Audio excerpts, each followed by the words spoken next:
بەڵایزان لە بەشی سێمی بەرنامەکەمانە میوانداری زۆر بەڕێز مامۆستا محەممەد چیمەنی زانایاییمان کردو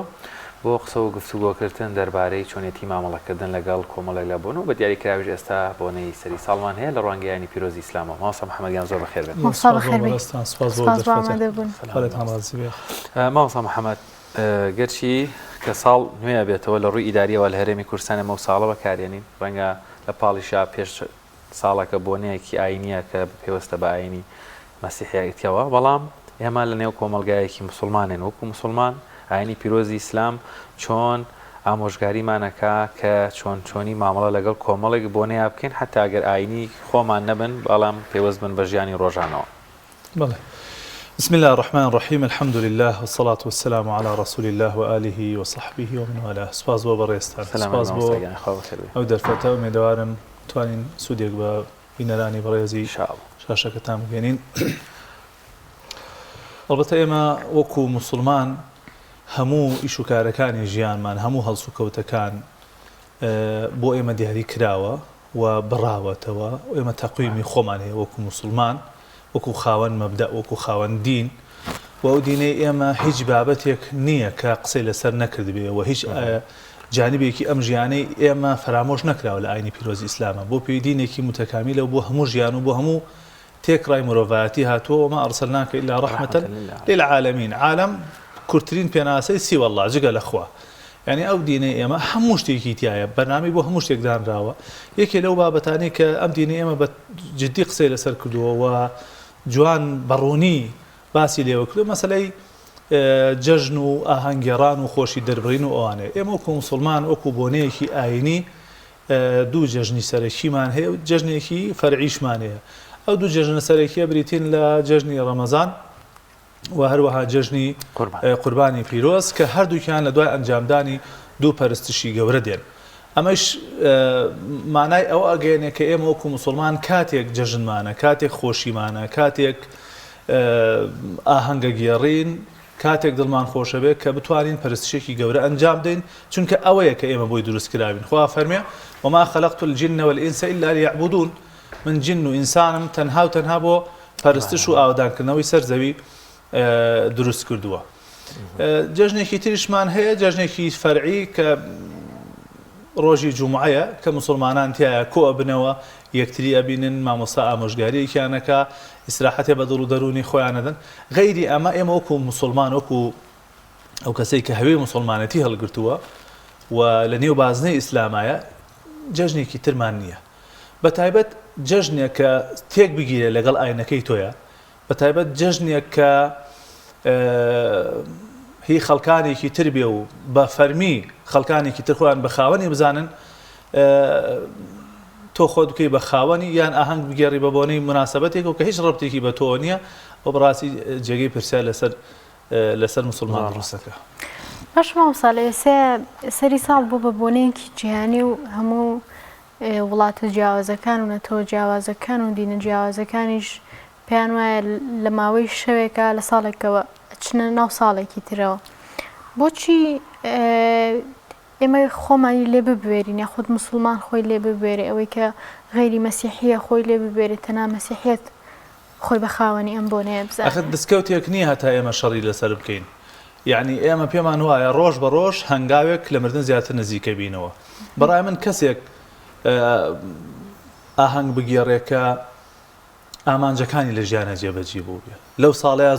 زۆرترین داهات و دەستکەوتی هەبوو بێ، پلانەکانی جێبەجێ کرد بێ، خۆی لە خوای گەورە زیاتر نزیک کرد بێتەوە. یعنی ئێستا خەڵکی زۆر ئاهەنگە گێڕێ ئەگەر بپرسی بۆ نازانێ بۆ لەبەر چی ئاهەنگە گێڕی، باشە چی حکمەتێکی ئەوە تۆ چوویتە ناو ساڵێکی ترەوە، چ لە مەسەلە گۆڕاوە، ژیانت خۆشتر بووە، قەیرانەکانی وڵاتت کۆتایی پیاتووە، سربەخۆیت وەرگرتووە، ئەهداف و تومەحەکانت لە ژیانە جێبەجێ بووە، ئەو پلانانەی کە داتناوە لەو ساڵەیە بۆ جێبەجێ بووە، ئایا بە چی مناسبەتێکەوە؟ ئەوان عزری خۆیان و پاساوی خۆیان هەیە، بەڵام ئێوە وەکو موسڵمان جەژنی خۆمان هەیە. ئەی باشە ئێمە وەکو موسڵمان جەژنی سەری ساڵی کۆچیمان هەیە، ئەی بە کوا موسڵمانان ئێوە ناچینە ساڵێکی کۆچیەوە، ئەی بۆ ئاهەنگ ناگێڕین، ئەی بۆ دڵخۆشی خۆمان دەرنابڕین، ئەی بۆ مسلمانان نانە سەر جادە و چالاکی جۆراوجۆر و جیاوازیان نییە بۆ ئێمە تەقویمی خۆمان هەیە وەکو مسلمان ئێمە ڕۆژژمێری خۆمان هەیە وەکو مسلمان ئەی بۆ ئێمە پابندین بەو ڕۆژمێرەوە بۆیە من پێم وایە ئەو ئاهەنگێڕان و تێکەڵاویکردن و ئەو بابەتانە زۆربەی چاولێکەریە و خەڵک بە دوای ئەوەیە کە ئەگەڕێ بە دوای ڕۆژێک ئاگەڕێ جەوێ بگۆڕێ بە دوای ئەوەی ئاگەڕێ ئیسراحەتێک بە حساب بە خۆی بدا جەوێ بە ماڵ مناڵی بگۆڕێ وئیلا هیچ یعنی پاساوێک نییە بۆ ئاهەنگێڕان بەتایبەت لە وڵاتی ئێمە کە وڵاتێکە پراپڕە لە قەیران پراپڕە لە نەهامەتی پراپڕە لە دەردەسەری لە بێ موچەی لە یعنی ژیانی خەڵک لە مەترسیایە یعنی ئەوەی کە 2 دیناریشی هەبێ ئێستا ئەم بازاری دۆلارەوەی لێ کردووە شەو تابانی لە قەلەقای دۆلار بەرزە بێت یان نزمێتەوە بەچی ڕۆحیەتێک و ئینسان ئاهەنگ بگێڕێەوە بۆچی ئاهەنگ بگێڕێ زۆر باشە مامۆستا ینی ئاماژە بە کۆمەڵی بابەتی جوان کرد ئێمە نامانێت جیاتی کەس بکەین وەگەر شتێکیش لەگەڵ ئاینەکەمانە نەگونجێتەوە هەر بە شانازیەوە جیاتیەکەن کێشەمان لەگەڵ ئەمەیانەیە بەڵام گرفتەکە لێرەیە ینی ئەوەشی ئەیکەین ناشرین ئەیکەین مامۆستا ینی زۆر ڕاست با بڵێن ساڵی ئیداری ئێمە هەمومان ئێستا تەقویمی میلادی زاینی بەکارێنی قەیچێکا کە گۆڕێ لە 2022 بۆ 23 بە ئاگادار بین بزانین شتێک ڕووی داوە بەڵام زۆر ناشرین ئەمەشمانی ئەم کللتورە وەرەگرین ینی ئەمە کارە ساتەکە ڕەنگە نەچینە شوێنێکی ناشەڕیشەوە ڕەنگە تێکەڵیش نەبی بەڵام دیسانەوە هەر ناشرین ئەم کللتورەشمان وەرگرتووە ئەکرێ ئەمە بتوانین بە فۆرمی خۆمان ئەو بۆنە ئیداریانە کە ناچارین پەیوەندی بە ژیانمانەوە هەیە خۆ فۆرمێکی ئیسلامیانیان پێبەخشین و ئەمە بەشداریان تیا بکەین ئەکرێ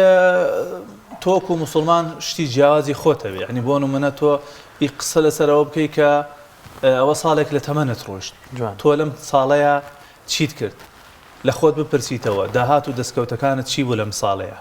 ئەی باشە ئەوە ساڵێکی تر هات بە وەکو تۆڵی و بە تەقویمی ئیداریەوە ساڵێکی تر هات ئەی باشە تۆ پلانت چییە بێ بۆ ئەم ساڵە یعنی من وا ئەبێنم بە خۆشمانەوە کە ئێستا قسە بۆ ئەو خەڵکاکی ڕەنگە هیچ کەسێک خۆی جانەکات پێوە باش بێت زۆربەی خەڵک لە بەتایبەت لە وڵاتی ئێمەیە یان زۆرێک لە خەڵک بەبێ ئامانجەژین لە ژیانە یعنی وەکو سەفینەیەک چۆن بچێتە ناو بەحرێکەوە ئەگەر ئەو پەردەکەی پێوە نەبێ ئەڵێن با بە هەر لایەکیا بەرێ ئەی با یعنی ئەو کەسێش کە بەڕاستی ئامانجی نییە لە ژیانە بەو جۆرەیە یا وەکو سیارەیەک وایە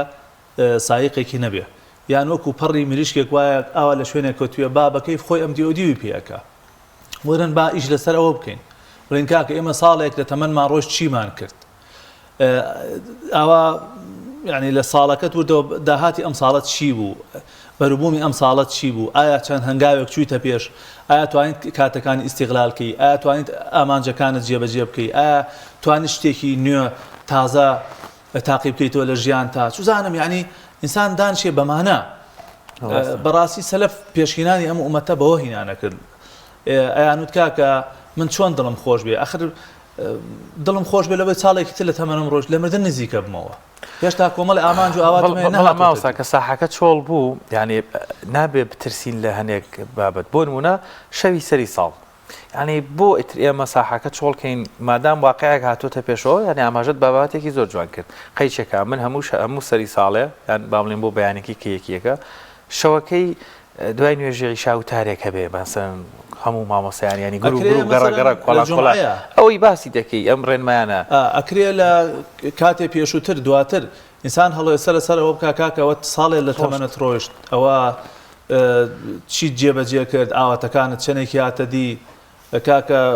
قسە لەسەرەوە بکەین وەرن با خەفەت بۆ ڕابردوو نەخۆین ڕابردوو تازە هەتا ئێوارە دانشە و خەفەتی بۆ بخۆن ناگەڕێ خۆی تەعالا فەرمی وەلا تەئسەو عەلا ما فاتەکوم تازە خەفەت لەوە مەخۆن کە لە دەستان چووە چونکە ئەمە ئێسەشت لێ تێکەدا و ڕابردووشت لێ تاڵەکە ولا تفرحوا بما آتاكم بەوەش زۆر دڵخۆش مەبن کە دێت چونکە عاقبەت هەر کۆتاییە ئیمامی عومەر تۆزێ بێتاقەت بوو ئەبو عوبەیدە دوو کەلیمە زۆر جوانی پێوت زۆر کاریگەری لەسەر دروست کرد فەرمۆی ئیمامی عومەر بێتاقەت و فەرمووی عومەر خەفەت مەخۆ چەند ڕۆژێکە و ئەڕۆی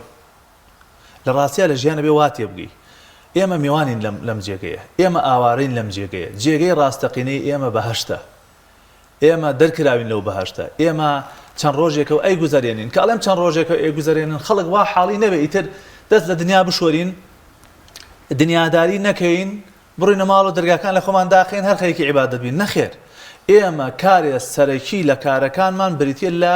ئاوەدانکردنەوەی سەر زەوی إني جاعل في الأرض خليفة خوای تعالی جێنشینی لەسەر ئەم زەویە دانا واستعمركم فيها داوای ئەومان لێکا خوا ئەم زەوی ئاوەدان کەینەوە مسلمان دنیاکەشی بە عیبادەت بۆ نووسری ئەگەر بە نیەتێکی باش بیکە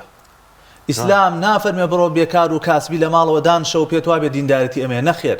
المؤمن الذي يخالط الناس ويصبر على أذاهم خير من الذي لا يخالط الناس ولا يصبر على أذاهم ئەو مسلمانەی کە تێکەڵ خەڵکە بێ و سەبر لەسەر ناڕەحەتی و ناخۆشیەکانی ئەو خەڵکە ئەگرێ زۆر باشترە لە مسلمانەی کە گۆشەگیرە و لە ماڵە دانیشتووە لە وەڵام من تێکەڵی خەڵک ناکەم بۆی تووشی گوناه نەبم ئەبێ بچیتە مەیدان ئیشکەی وڵات ئاوادان بکەیتەوە خزمەتی گەلەکەت بکەی خوێندن بکەی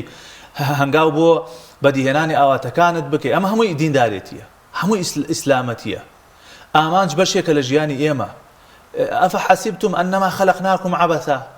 باشە ئێوە وا ئەزانن ئێمە ئێوەمان دروست کردووە هەروە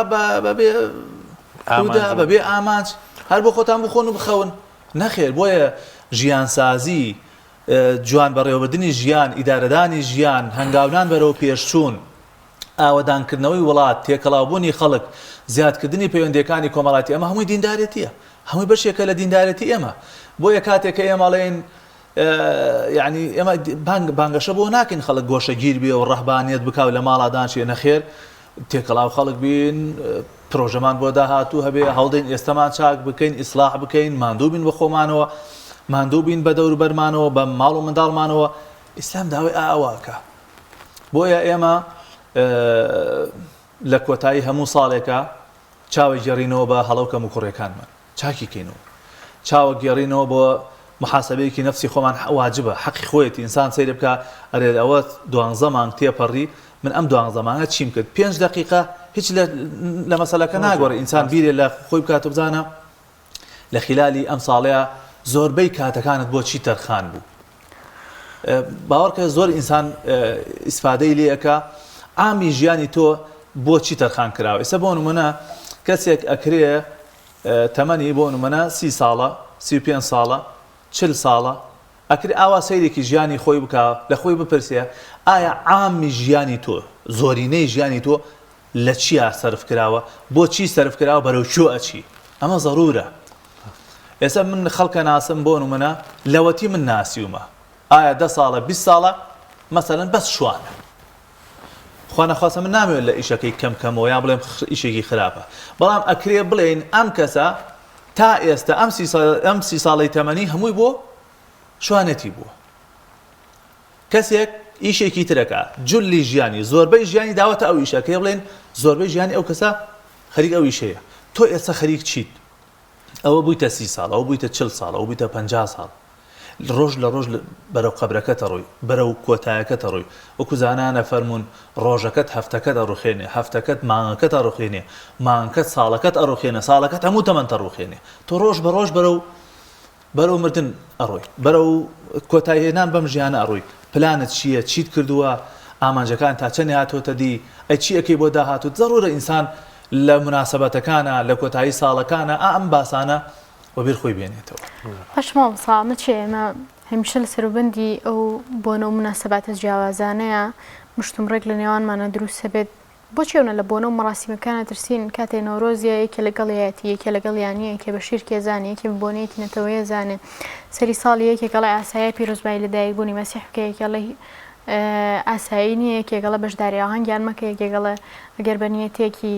جیاواز بیکەی بەشداری ئاهەنگیان بکە ئەم هەموو اختلاف و جیاوازیەت چی ئەم بۆچی ئەو نەبە بە حەساسیەتەوە مامەڵ لەگەڵم بۆنانەیە زۆر جێگەی خۆیەتی بە حەساسیەت و مامەڵی لەگەڵا بکەیت چونکە ئێمە پەیڕەومانەیە ئێمە مەنهەجمانەیە ئێمە بەرنامەمانەیە یعنی خەڵکانێک جاروایە لە دین قسەکەن هیچ شارەزاییان لێ نیە ئێمە جەژنمان دیاری کراوە ئەگەر ناوی جەژن بێ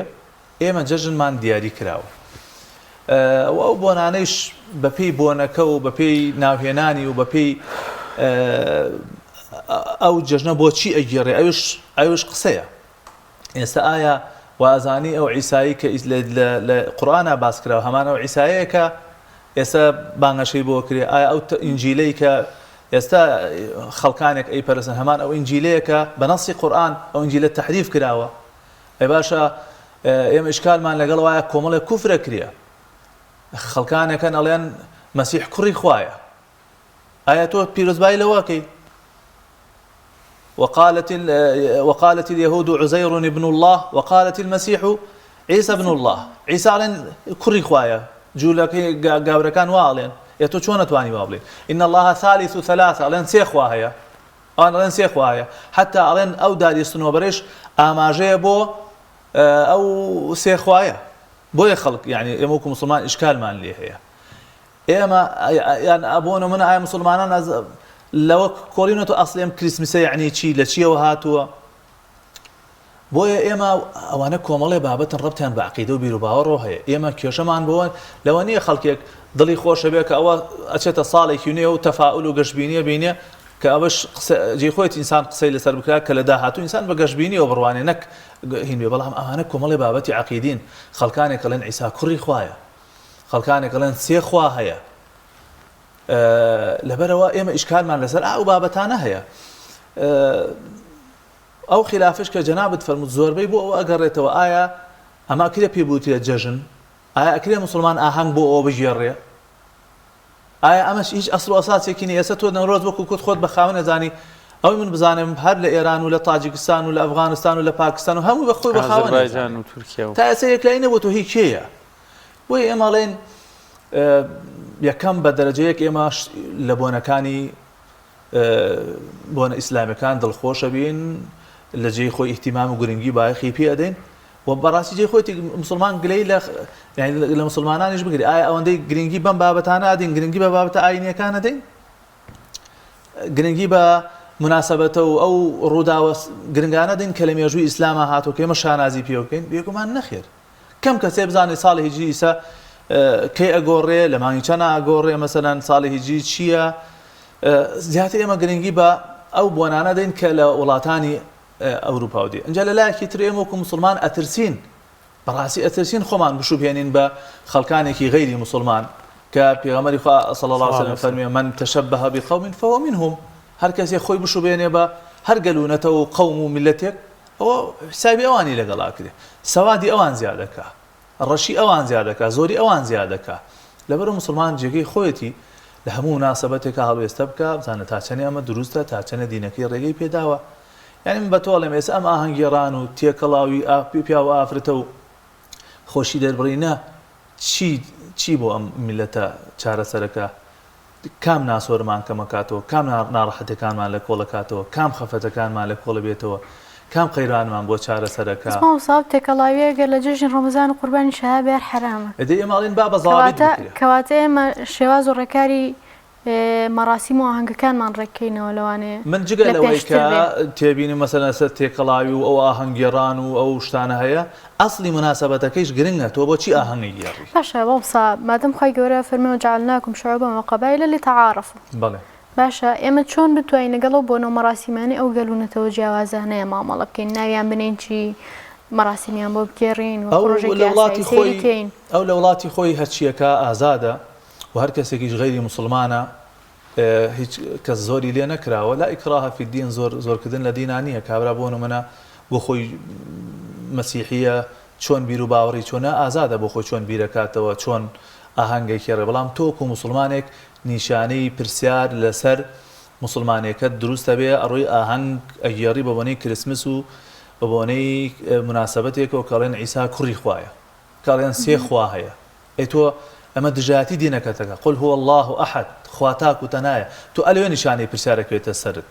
ئەگینا ئەو بۆ خۆی لە وڵاتی خۆی ئێمە هیچ ئیشکالێکمانێ و لە وڵاتی خۆی چییە کاچی ناکە یا کەسێ غەیری مسلمانە چیەکە و کەیفی خۆیەتی مامۆستا دوو بابەت هەیە بۆ نمونە هاوڕەیەکم هەیە مەسیحیە جووە با بڵێن سەردەشتی هەر بابەتێکی تر پیرۆزبایی لە یەکەم لەبەرەوەی بۆ نمونە لەگەڵ لەوەی حاڵەتێکی وادێ لەگەڵ ئەوەی ئاهەنگی لەگەڵ بگێڕم سێمە کێشەکەمان ئەمەیە دروست نییە پیرۆزبایی کێشەکەمان ئەمەیە مامۆستا ینی هەم پیرۆزبایی لێکردنەکە جای وایە ئەو ئاهەنگە ئێمە ئەیگێڕین لەوەی خۆیان زۆر زیاترە ئەو پشوەی لێرە هە کوردستان بۆ بۆنێ بۆنەکانیوانە لەوەی لای خۆیان زۆر زیاترە حالا ئێستا لەم دەقیقەیە مەقسەکەین لە ئەوروپا پشوونیە بەڵام لە کوردستان پشووە بە بۆنەی هەمان ئەو بۆنەی کە سەرچاوەکەی ئەوەیە ینی گرفتەکە لێرەیە حتا ئەو بابەتانەشی کە لە ڕوانگەی شەرعەوەی من بۆمان هەیە مەسەلەن پیرۆزبایان لێ بکەین لە خۆیان زیاتر گەرمترین ینی ئەمە من سەر ئەلەمە دەرناکەم کێشەکە لەوایە مسلمان ئێستا سەری نییە مسلمان ئێستا لە مەبدەئی خۆی زۆر تەنازولی کردووە یعنی وای لات و هەر باەک لە ئەوروپا بێ ئەمە خۆمانی پێفێنکەکەینەوە پێغەمبەری خوا صلی الله علیه و سلم فەرمێن ڕۆژگارێک دێ ئێوە شوێن خەڵکانی پێش خۆتانەکەون شوێن میلەت و نەتەوەکانی ترەکەون شبرا بشبر وذراعا بذراع بست ببست ئێوە بە شوێنانەکەون حتا فەرمێ لەو دەخەلوا جوحر ضب لدەخەلتموه ئەگەر ئەوان بچنە کونی بزن مژۆکێکەوە ئێوە بەدوایان ناچن یعنی بێەوەی بزان ئەمە چییە چۆنە فەرمای پێغەمبەری خوا مەبەست پێ گاور و جوولەکەیە فەرمێ ئەی مەبەستم پێکێ ئیتر لەمە ڕوونتر یعنی مسلمان ئەمڕۆ ئەبێ اقتدا بە دینەکەی خۆیەوە بکە شانازی بە دینەکەی برادێکت هەیە جوولەکەیە یا بۆ نمونە گاورە قەچێکە تەمە نایوەت بۆکەم ئەم ساڵەی کە دێ لەشت ساغ بێت تەندروست بی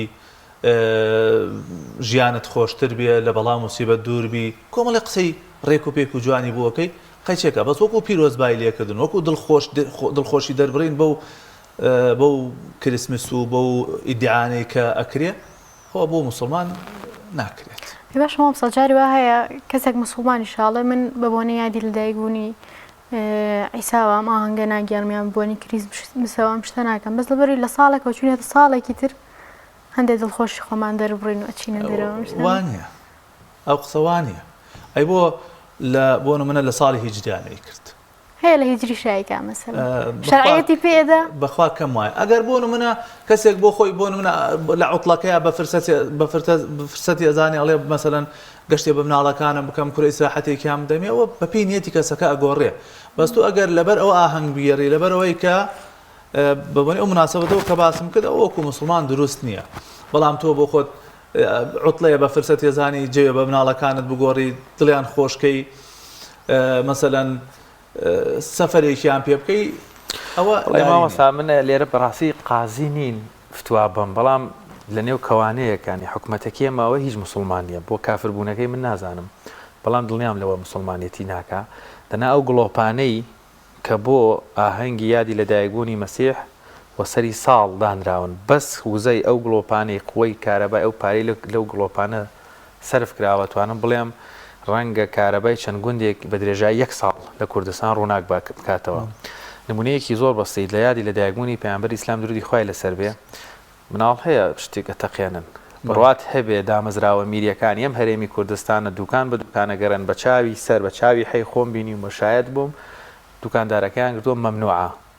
هەر هەمان لۆکیشن هەمان شوێن بۆ ئاهەنگی سەری ساڵ و یادی لەدایکبوونی مەسیح قەیچێکا سەری ساڵە یعنی ماوەسایتر ینی حکوومەتەکەمان کێشە ئەوەیە ئەگەر حکوومەت مڕاعاتی ئاینی زۆرینەی دانیشتوانی خۆی بکە زۆر گەورە ئەبێ و نمایندەیەکی ڕاستەقینەی ئەو خەڵکە ئەبێ بەس بەداخەوە لەلای ئێمەوان نییە دەبوو دەسەڵاتدارانی ئێمە سەرکردەکانی ئێمە حکوومەتی ئێمە زیاتر تەرکیز لەسەر بۆنە ئاینەکان بکات بۆنەی ئەو خەڵکە بۆنەی کوردەواری خۆمان شتی جوانی ئەم میلەتەوە ئەم نەتەوەی خۆمان بەداخەوە بینین لەژێر کاریگەری و هەژمونی وڵاتانی ئەوروپین و زۆر شت ئەەکەین بۆ ڕازیکردنی وڵاتانی ئەوروپی من زۆر جاربیرەکەمەوە ئەم سەرکردانە ئەم دەسەڵاتدارانە ئەگەر بیانەوێ ئەتوانن خۆیان بە جۆرێ خۆشەویستکەن لە دڵ ئەو خەڵکیە هیچی لە ئەو سەرکردانەی پێشووتر وکو ماندێلا و فڵان کەمتر نەبێت بەس وەرنە ناو خەڵک بەس وەرن لە مواناتی خەڵکییا بن خۆتان جیامەکەنەوە لە خەڵک بزانە وەڵی یەک بڕیارێکی جوان ئەدرێ ئەو باڵانسی ئەو کەسە لە ناو خەڵکە وای حقیقەت ئێستا یەکێ لە سەرکردەکان کە لە ماوەی پێشووە یعنی بڕیارێکی داکە لە شاری سلێمانێ بۆ جێی دڵخۆشی خەڵکانێکی زۆر و خەڵکانێکی زۆر دەستخۆشییان لێکرد ڕاستە لە ناو خەڵکیە بڕیاری دروست بدە بۆ خزمەتی گەلەکەت بۆ خزمەتی نەتەوەکەت ئەوانەی گەندەڵی و فەسادیان کردوەرە محاسبەیان بکە بزان چەنێ لە دڵ خەڵکیە خۆشەویستە بی ئەو بۆنانەی خۆمان گرنگی پێ بدەین نەجاتی بچین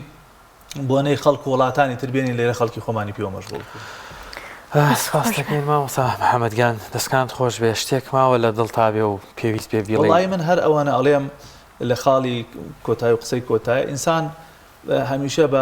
بە ئەمەل و بە هیوا و بە گەشتبینی و بڕوانێتە داهات و ڕاست لە ئێمە لە وڵاتێکین پڕە لە قەیران پڕە لە خەڵکی گەنداڵ مەسەن فەسادی زۆرە کرێ خەڵکی زۆر لە ناڕەحەتی و ناخۆشیاژی ئەو بەڵام هەر ئینسان وەلاتی ئەسومی ڕۆحی الله ئێمە وەکو پەیامی خوای پەروەردگار پێوتون کە هەمیشە لە ڕەحم و بەزەی و میهرەبانی خوا لە داهاتوویەکی گەشت ئینشاڵڵا بێ ئەمەل و بێ ئومێد نەبین ئومێد دەکەین بەڵکو ئینشاڵڵا لە داهاتووە ئەم ساڵەی کە دێت ئینشاڵڵا خۆشتر بێ بۆ